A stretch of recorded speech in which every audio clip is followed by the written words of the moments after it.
नमस्कार दोस्तों। आज की कहानी है नई बहू के दहेज का हेर फेर। हेलो माँ, कैसी हो? फोन पर सालू की आवाज आई। बिटिया, मजे में तो है ना?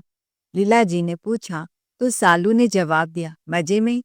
मजे में तो छोड़ो माँ, यहाँ ससुराल में तो सांस लेना भी भारी हो गया है। अरे माँ, बड़े घर में बेटी की शादी कर दी तो कभी कुछ ढंग का सामान भी भेजा करो। ये क्या हर बार फालतू फालतू चीजें थमा देती हो? सालू ने फोन पर ही शिकायतों की झड़ी लगा दी। आपको पता है ना, मेरी दो दो जेठानियां हैं। हर बात पर मेरा मजाक उड़ता है। कोई कहता है, अरे यही है तेरे मायके की हैसियत। कोई हंसकर ताने मारता है, गरीब मायका। माँ, रोज रोज सबके सामने अपमान का घूंट पीना पड़ता है। मुझे बिल्कुल अच्छा नहीं लगता। लेकिन यहाँ बोलूं तो घर की शांति बिगाड़ने वाली मैं ही कहलाती हूँ। सालू की शिकायतों में लालच, ताने और मायके पर डाला गया दोष साफ झलक रहा था। क्या तुम दिवाली के नाम पर बस 2 किलो सस्ती सी डालडे घी वाली मिठाई ही भेज देती हो हमेशा? बड़ी जेठानी छाया जी के घर तो पूरे 5 किलो मिठाई पहुंची है, और मेरी मजली जेठानी के यहाँ से तो ऐसा लग रहा है जैसे पूरी मिठाई की दुकान ही उतर दी हो। वो ताना मारते हुए बोली, अब तू ही बता माँ, मैं क्या उनके सामने अपने 2 किलो टूटे फूटे सस्ते लड्डू दिखाऊं? इसीलिए मैंने वो मिठाई छुपा कर रख दी, कहीं किसी की नजर न पड़ जाए। फिर उसने घर का हाल सुनाया। उन लोगों के कमरों में जाकर देखो माँ, हर कमरे में एक से बढ़कर एक सामान सजा है। कहीं नई अलमारी, कहीं सोफा, कहीं महंगे बेड। और मुझे तुमने क्या दिया? एक बेकार सा पलंग, वो भी ऐसा कि देखते ही मन चिढ़ जाए। सालू के शब्दों में त्योहार की खुशी नहीं, तुलना की जलन और मायके से और ज्यादा निचोड़ लेने की भूख साफ झलक रही थी। माँ, जब तुमने मेरी शादी इतने बड़े राजघराने में कर दी है तो सामान भी वैसा ही देख परख कर भेजना चाहिए था ना। सबसे ज्यादा चुभने वाली बात तो यह है माँ, कि मम्मी जी सब सुनती हैं, सब समझती हैं, लेकिन एक शब्द भी नहीं बोलती। बस चुपचाप बैठकर मुझे अकेला छोड़ देती हैं। यहाँ मेरी कोई सुनवाई नहीं है माँ, सिर्फ तानों की रोज बरसात। माँ, बहुत से ज्यादा दिखावे की कीमत है यहाँ। लीला जी ने बेटी को तसल्ली देते हुए कहा, घबरा मत सालू, तेरी माँ लीला अभी जिंदा है। फिर दांत पिसते हुए बोली, मैं ऐसा इंतजाम करूंगी तेरी जेठानियाँ आंख झपकाना भूल जाएंगी। इतना अच्छा, इतना चमकदार सामान भेजूंगी कि उनके घमंड की हवा अपने आप निकल जाए। थोड़ा रुककर गुस्से से भरी आवाज में बोली, बहुत अकड़ है उनमें, मेरी बेटी का मजाक बनाती हैं, समझती क्या है अपने आप को। आखिरी लाइन में लीला जी ने मानो कसम खा ली, मेरी बेटी को नीचा दिखाने की कीमत उन्हें चुकानी पड़ेगी, और वो भी सबके सामने। उस पल माँ नहीं, एक साजिश रचने वाली औरत बोल रही थी। माँ, हर बार तुम यही झूठा दिलासा देती हो, मैं इंतजाम करूंगी, अच्छा भेजूंगी, लेकिन सच बताओ तो 2 साल हो गए, आज तक तुमने कभी कुछ ढंग का भेजा है? नहीं ना। मैं कब तक यहाँ अपना अपमान सहती रहूं? माँ, हर दिन हर बात पर अपमान सहती हूँ। अगर इस बार भी तुमने कुछ नहीं भेजा ना तो समझ लेना मैं तुमसे बात ही नहीं करूंगी। फोन की उस बार लीला जी घबरा गई। नाना बेटी, ऐसा मत करना। अगर मेरी लाडो मुझसे बात ही नहीं करेगी तो मैं जीऊंगी कैसे? फिर जल्दी से बात पलटते हुए बोली, वैसे दामाद जी तो तेरा ध्यान रखते हैं ना? सालू का दर्द फिर फूट पड़ा। ध्यान? अरे माँ, घर का सारा काम मुझसे ही करवाया जाता है। दोनों जिठानी आराम से बैठती हैं और मैं सुबह से रात तक काम में जुटी रहती हूँ, कोल्हू के बैल की तरह। यहाँ साफ कहा जाता है माँ, जब दहेज अच्छा नहीं लाई हो तो काम ज्यादा करो, यही मेरा ड्यूटी बना दिया गया है। माँ, यहाँ बहू का सम्मान भेजे गए सामान से तौला जाता है। फोन रखते सालू थकी हुई अपने कमरे में आकर पलंग पर लेट गई।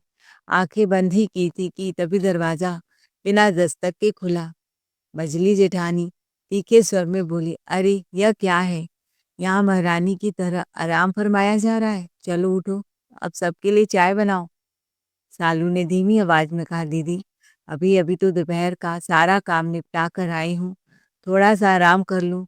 इतना कहना था कि मजली जेठानी की भौवें चढ़ गई। अरे जवाब भी देना सीख गई हो। उसी वक्त बड़ी जेठानी भी कमरे में घुस आई। बड़ी जेठानी छाया ने कमरे में कदम रखते ही रौब झाड़ते हुए कहा, सालू सुन ले, मेरी बेटी का जन्मदिन है और इस बार मैं उसे बहुत धूमधाम से मनाऊंगी, तो सारे मेहमानों का खाना तू ही बनाएगी। सालू ने हिम्मत जुटाकर कहा, दीदी आप चाहे तो हलवाई लगवा लीजिए ना, पैसों की कमी थोड़ी ना है आपके पास। इतना सुनते ही छाया हंस पड़ी, लेकिन उस हंसी में जहर था। अरे नहीं नहीं, इतना आसान नहीं है, पैसे क्या पेड़ पर रुकते हैं। अभी तो मैंने तुझे पूरे 20,000 की महंगी साड़ी पहनने को दी है, और तेरा पति जो थोड़ा बहुत कमाता भी है ना, वो तो बस दोस्तों के साथ इधर उधर आवारागर्दी में उड़ा देता है। तो जब मैं तुझे इतनी महंगी साड़ी देती हूँ, तो बदले में तुझसे काम तो करवाऊंगी ही ना। उसने उंगली दिखाकर कहा, हलवाई लगवाऊं और ऊपर से खर्चा बढ़ाऊं? नहीं भाई, अब तू ही सारा खर्चा और सारी जिम्मेदारी संभाल ले, तभी हिसाब बराबर होगा। छाया ने आखिरी चोट करते हुए कहा, वैसे भी तेरे मायके वाले कोई खजाना भरकर अच्छे अच्छे गिफ्ट तो लेकर आते नहीं है कि मैं हलवाई लगाकर पैसे खर्च करूं। फिर सख्त लहजे में फरमान सुना दिया, मुझसे इतना खर्चा नहीं हो पाएगा, अब सब कुछ तू ही संभाल, समझी। सालू चुप थी, लेकिन भीतर उसके गुस्से की अग्नि भड़क उठी। छाया ने कहा, देख सालू, घर परिवार की इज्जत बनी रहे, इसीलिए तो मैं तुझे ये 20,000 की साड़ी दे रही हूँ। कोई जादू छतरई नहीं है मेरे पास, जो बस खोल दी और पैसे बरसने लगे। फिर आंखें तरेड़ते हुए बोली, मेरे भी अपने खर्च है, समझी। मैं कोई लोकल फुटपाथ से कपड़े उठाने वाली नहीं हूँ। ब्रांडेड पहनती हूँ, मॉल से लाती हूँ, मॉल से। उसने जोर देकर कहा, तेरे मायके की तरह सस्ते सौदे नहीं करती मैं। यह सुनकर सालू को बहुत गुस्सा आया। फिर बिना सांस लिए फरमान सुना दिया, अब जाकर रामू काका के साथ बैठकर पूरी लिस्ट तैयार कर, क्या क्या घर में है क्या नहीं, सब लिख लेना। उंगली लहराते हुए बोली, और ध्यान रखना हर चीज एकदम सही तरीके से बने, न कुछ कम हो न कुछ ज्यादा, न कोई काम अधूरा। मेरी सहेलियों के सामने अगर किसी चीज में कमी रह गई ना, तो वो मेरा मजाक उड़ाएंगी, और याद रख, उस मजाक की कीमत तू ही चुकाएगी, समझी। बड़ी जेठानी खाने की लिस्ट सुनाने लगी, वैसे तुमने कभी ये सब खाना खाया भी है या नहीं। क्रिस्पी बेबी कॉर्न, मेथी मटर मलाई। हंसी उड़ाते हुए बोली, या सिर्फ नाम ही सुना है, क्योंकि तुम्हारे गरीब से घर में ये सब तो बनता नहीं होगा। सालू का दिमाग खराब हो गया। दीदी, यह सब मुझसे नहीं बनेगा, अगर इतना शौक है तो आप ही बना लीजिए, मैं बनाने वाली नहीं हूँ। बड़ी जेठानी तिलमिला गई, अरे बनाने नहीं आता तो यूट्यूब से देखकर बना लेना, लेकिन ध्यान रहे एक भी सामान खराब नहीं होना चाहिए, वरना मेरी सहेलियां मुंह बना लेंगी। ऐसा करो, अभी से ट्राई कर लो, रेसिपी बनाकर देख लो। कहते हुए छाया कमरे से बाहर निकल गई। छाया के जाते ही कमरे में सन्नाटा पसर गया। सालू कुछ पल वहीं खड़ी रही, जैसे शरीर से जान निकल गई हो। फिर धीरे धीरे उसके हाथ कांपने लगे, आंखें भर आईं, और अगले ही पल वह पलंग के किनारे बैठकर फूट फूट कर रो पड़ी। कितना सहूं मैं, हर बार इज्जत के नाम पर मुझसे काम करवाया जाता है, कभी साड़ी के बदले तो कभी मेरे मायके की औकात गिनाकर। उसने अपने आंसू पोंछते हुए खुद से सवाल किया, क्या मैं बहू हूँ या घर की मुफ्त की मजदूर। दिन ब दिन सालू का मन भारी होता जा रहा था। हर वादा जो उसकी माँ करती थी कानों में गूंजता तो था, पर कभी हकीकत नहीं बनता। वह अक्सर सोचती, न जाने माँ के मन में आखिर चलता क्या है। कब वो दिन आएगा जब अच्छे अच्छे सामान उसके हिस्से आएंगे, और कब उसके मायके का नाम इस घर में इज्जत से लिया जाएगा। उसका इंतजार सिर्फ सामान का नहीं था, वह तो उस सम्मान का इंतजार कर रही थी जो किसी औरत को उसके अपने घर से मिलता है। कुछ दिनों बाद आखिरकार वह दिन आ ही गया, जन्मदिन। सालू ने मानो अपनी सारी ताकत झोंक दी थी। घर की साफ सफाई से लेकर सजावट, खाने पीने का इंतजाम, हर छोटी बड़ी चीज उसने खुद संभाली। दिन भर दौड़ती रही, कभी रसोई में, कभी हॉल में, कभी मेहमानों के आगे पीछे। लोग उसे देखकर बस यही सोच रहे थे, ये घर की छोटी बहू कम, नौकरानी ज़्यादा लगती है। मेहमानों से भरा हॉल चमक रहा था। सालू ने एक अच्छी सी साड़ी तो पहनी थी, लेकिन भारी गहने नहीं पहन पाई। एक तो तेज गर्मी, ऊपर से लगातार काम, इसीलिए उसने हल्के गहनों से ही काम चला लिया। तभी बड़ी जेठानी छाया की मम्मी तिरछी नजर डालते हुए बोली, बहू, तेरी माँ ने तुझे हीरे का सेट नहीं दिया क्या? देख, मैंने तो अपनी बेटियों को हीरे के पूरे दो दो सेट दिए हैं। वह सवाल नहीं था, सीधा तंज था। सालू के मायके पर। सालू का दिल धक से रह गया। एक पल को सच जुबान तक आ गया, लेकिन अगले ही पल उसने खुद को संभाल लिया। हल्की सी मुस्कान ओढ़कर बोली, नहीं मम्मी जी, वो तो अलमारी में रखा है, बस गर्मी बहुत है ना, इसीलिए पहन नहीं पाए। यह सच नहीं था, यह एक मजबूरी में बोला गया झूठ था। लेकिन सालू जानती थी, अगर वह सच बोल देती तो सिर्फ उसकी नहीं, उसके मायके की इज्जत भी उसी भीड़ में उछाल दी जाती। आखिर कौन सी बेटी चाहती है कि उसके माँ बाप को लोगों के सामने नीचा दिखाया जाए। जन्मदिन की महफिल अपने पूरे सवाब पर थी। जिठानियाँ एक कोने में ड्रिंक हाथ में लिए हंसती गाती डांस करती, मानो किसी क्लब की पार्टी हो। और उधर शालू वह बस मेहमानों पर नजर रखे खड़ी थी। किसने खाया, किसका प्लेट खाली है, किसे और चाहिए। खुद की सुध लेने का उसे एक पल भी नहीं मिला। रसोई में वह बार बार जाती, मानो खुद को चूल्हे में झोंक दिया हो। गर्मी, धुआं, पसीना सब सहती रही, लेकिन चेहरे पर मुस्कान चिपकाए रखी। अंदर ही अंदर वह जल भुन रही थी। सब मजे कर रहे हैं, तो मैं ही क्यों काम की मशीन बन गई। सास वहीं खड़ी थी, सब कुछ देख रही थी। जिठानियों का ठाठ, सालू की हालत, पसीना, उसकी खामोशी, लेकिन होठ हिले नहीं। किसी ने जब इशारे में पूछा, तो सास ने बस यही कहा, जिसकी 3-4 बहुएं हों, उसे बीच में नहीं पड़ना चाहिए। ज़्यादा अच्छा है कि तुम लोग आपस में ही समझ लो। वैसे तो लीला जी बड़े गर्व से कहती थी कि उन्होंने अपनी बेटी की शादी करोड़पति घराने में की है, लेकिन सच्चाई यह थी कि दामाद सुरेश का बिजनेस इन दिनों घाटे में चल रहा था।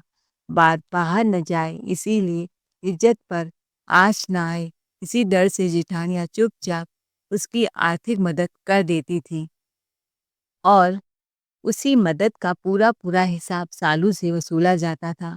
बदले में सालू से दिन रात काम करवाया जाता, उसकी थकान को उसकी मजबूरी बताया जाता। बदले में उसे यह एहसास दिलाया जाता कि वह एहसान के तले दबी है और एहसान चुकाने का सबसे आसान तरीका चुप रहकर सब सहना है। बदले में जिठानियों की जिंदगी में आराम और ठाठ था। सब मेहमानों के जाने के बाद जब घर में सन्नाटा पसरा, तब जाकर सालू ने थकी देह के साथ पहली कौर मुंह में रखी ही थी कि बड़ी जेठानी की आवाज़ फिर से गूंज उठी।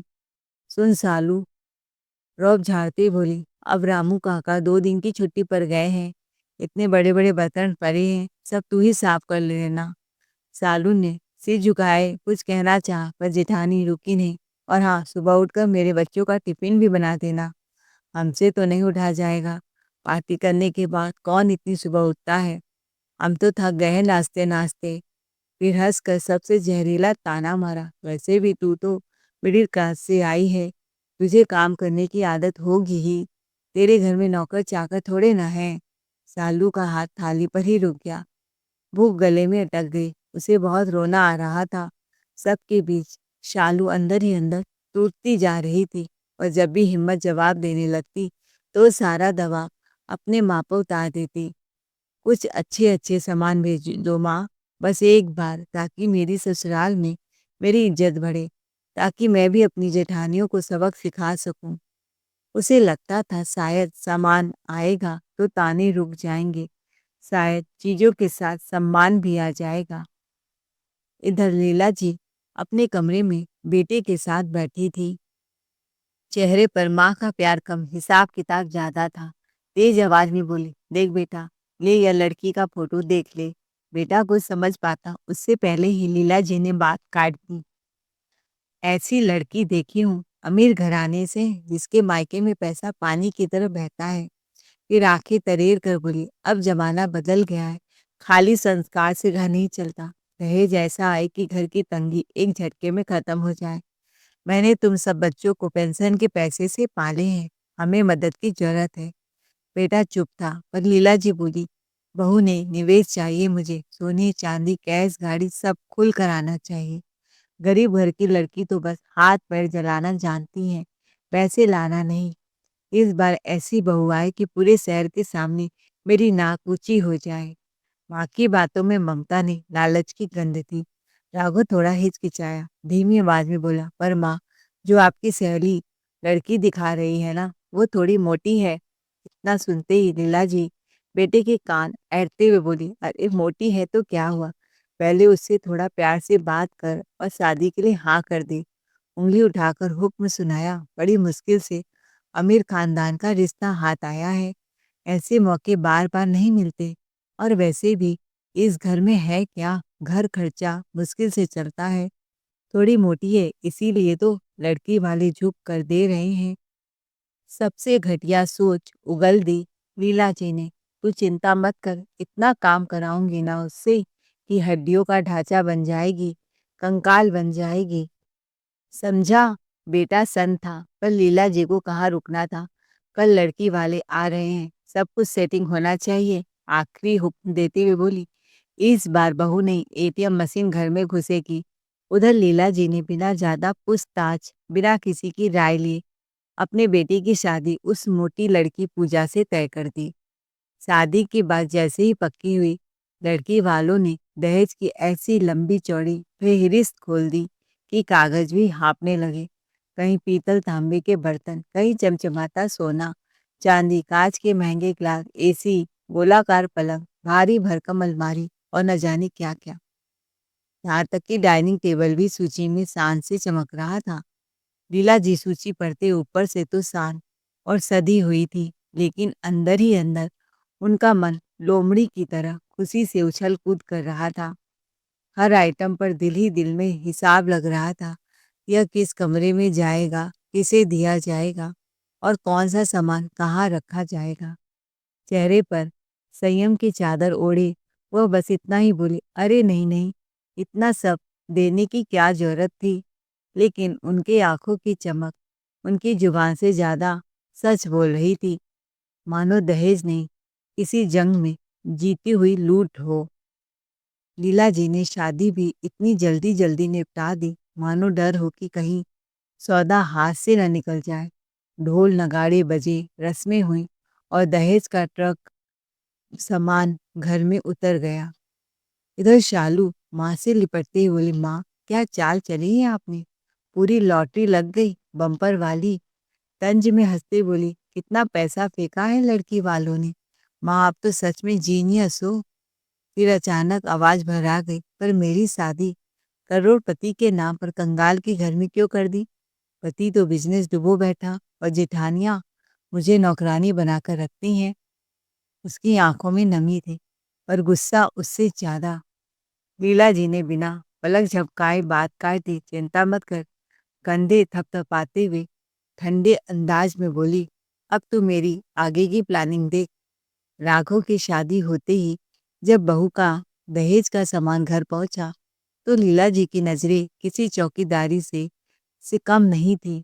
वह एक एक चीज को घूर घूर कर ऐसे परखने लगी, मानो तराजू में तौल रही हूं कि कहीं किसी कोने में रत्ती भर की कमी तो नहीं रह गई। लेकिन जैसे ही उनकी निगाहें उन चमचमाते फर्स्ट क्लास सामानों पर पड़ी, जेवरों की चमक, अलमारी की नक्काशी और पलंग की शान देखकर लीला जी का चेहरा ऐसे खिल उठा जैसे लॉटरी लग गई हो। और तुरंत हुक्म जारी कर दिया, अरे सारा सामान उठाकर हॉल के कोने में जमा कर दो और अच्छे से ढक दो। फिर धीरे से फुसफुसाई, किसी मेहमान को जरा भी दिखना नहीं चाहिए, कहीं किसी की नजर वजर न लग जाए। इतना बढ़िया माल रोज रोज थोड़े ही मिलता है। वो हर सामान पर नजरें गड़ाए हुए बैठी थी। शादी की सारी रस्में एक एक करके पूरी कर दी गई। नाच गाना, हंसी गीत सब कुछ था। लेकिन पूजा के मन में कुछ अजीब सा खटक रहा था। उसका दहेज का सामान अभी भी ढका हुआ पड़ा था। न कमरे में अलमारी सजी, न पलंग ठीक से रखा गया, पर वह कुछ बोल नहीं पाई। आखिर नई नवेली दुल्हन थी, बोलती भी तो क्या बोलती। रात को धीमे से उसने अपने पति राघव से कहा, राघव, मेरा सामान अब तक खुला क्यों नहीं है? राघव ने लापरवाही से कंधे उचकाए, माँ है ना, सब करवा देंगी, तुम इस पचड़े में मत पड़ो। दूसरे दिन पहली रसोई की रस्म हुई। पूजा ने पूरे मन से सूजी का हलवा बनाया। घी की खुशबू, मेहनत की मिठास, सबने हलवा खाया, तारीफ भी की कि बहू के हाथ में स्वाद है। पूजा के चेहरे पर हल्की सी मुस्कान आई। लीला जी बोली, बहू, आजकल तो नेग में लोग सोना चांदी हीरा देते हैं, पूरा सेट देते हैं। फिर हथेली खोलकर शिमला की 2 टिकटें दी, आगे बढ़ा दी। पर मैं यह लाई हूँ। पूजा कुछ समझ पाती उससे पहले लीला जी ने बात का रुख बदल दिया। और सुनो बहू, तुम राघव के साथ हनीमून पर निकल जाओ, थोड़ा अपना लाइफ एंजॉय करो। अभी से मैं तुम्हें किचन में घुसने नहीं देना चाहती। मैं पुरानी सास की तरह नहीं हूँ कि बहू के आते ही उसे किचन में झोंक दूँ। आज के ज़माने की मॉडर्न सास हूँ। पूजा के मन में अजीब सी राहत हुई। तभी लीला जी ने अंतिम चाल चली, और हाँ बहू, अपने गहने उतार कर अलमारी में रख दो।